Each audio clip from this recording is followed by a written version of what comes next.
Assalamualaikum warahmatullahi wabarakatuh. Perkenalkan, nama saya Rahmawati Sapitri dengan NIM 0483821666. Pada kesempatan kali ini saya akan mengerjakan tugas 1 mata kuliah perencanaan kota, yaitu tentang dampak dari urbanisasi. Yang pertama, saya akan menjelaskan dampak positif dari urbanisasi, yaitu 1. Pertumbuhan ekonomi, di mana urbanisasi dapat mendorong pertumbuhan ekonomi melalui peningkatan produktivitas dan inovasi di perkotaan. Yang kedua, peningkatan kualitas hidup, yaitu penduduk yang pindah ke kota umumnya memiliki akses yang lebih baik terhadap pendidikan, kesehatan, dan fasilitas modern lainnya. Yang ketiga, transfer pengetahuan dan teknologi. Urbanisasi memfasilitasi penyebaran pengetahuan dan teknologi dari kota ke desa melalui para migrasi yang pulang ke kampung. Dan yang keempat, pengurangan kemiskinan. Bagi sebagian migrasi, urbanisasi membuka peluang untuk meningkatkan pendapatan dan pengeluaran dari kemiskinan. Yang kelima, modernisasi. Urbanisasi mendorong perubahan pola pikir dan gaya hidup masyarakat menjadi lebih modern.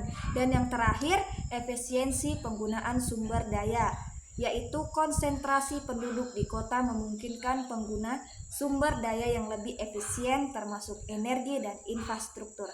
Oke, yang kedua yaitu dampak negatif dari urbanisasi. Dampak negatif dari urbanisasi sendiri itu terbagi menjadi beberapa bagian. Yang pertama, kepadatan penduduk yang berlebihan, di mana pertumbuhan penduduk kota yang cepat dapat menyebabkan kepadatan yang berlebihan dan menurunkan kualitas hidup. Yang kedua, pemukiman yang kumuh, di mana keterbatasan lahan dan mahalnya harga properti di kota mendorong munculnya pemukiman kumuh dan liar. Yang ketiga, pengangguran dan kemiskinan di kota. Tidak semua migrasi berhasil mendapatkan pekerjaan yang layak di kota, yang menyebabkan munculnya pengangguran dan kemiskinan perkotaan. Dan yang keempat, masalah lingkungan. Urbanisasi sendiri yang tidak terkendali dapat menyebabkan polusi udara, air, dan tanah serta berkurangnya ruang terbuka hijau. Dan yang kelima, kemacetan lalu lintas. Pertumbuhan penduduk kota yang tidak diimbangi dengan pengembangan infrastruktur transportasi menyebabkan kemacetan. Yang keenam, meningkatnya kriminalitas.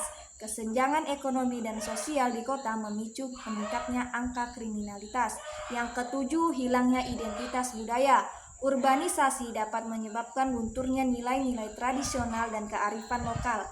Yang kedelapan, ini yang terakhir, kekurangan tenaga kerja di desa, di mana arus urbanisasi yang tinggi dapat menyebabkan berkurangnya tenaga kerja produktif di desa, terutama kaum muda. Oke, untuk dampak yang ketiga yaitu dampak terhadap migrasi. Yang pertama, peningkatan kesempatan ekonomi, di mana banyaknya migrasi berhasil meningkatkan pendapatan dan kualitas hidup mereka di kota. Yang kedua, stres dan tekanan psikologis. Adaptasi dengan lingkungan baru dan persaingan di kota dapat menyebabkan stres bagi para migrasi. Yang ketiga, perubahan gaya hidup, di mana migrasi harus beradaptasi dengan gaya hidup perkotaan yang berbeda dengan di desa. Yang keempat, putusnya ikatan sosial. Perpindahan ke kota dapat menyebabkan terputusnya atau merenggangnya hubungan dengan keluarga dan komunitas di desa.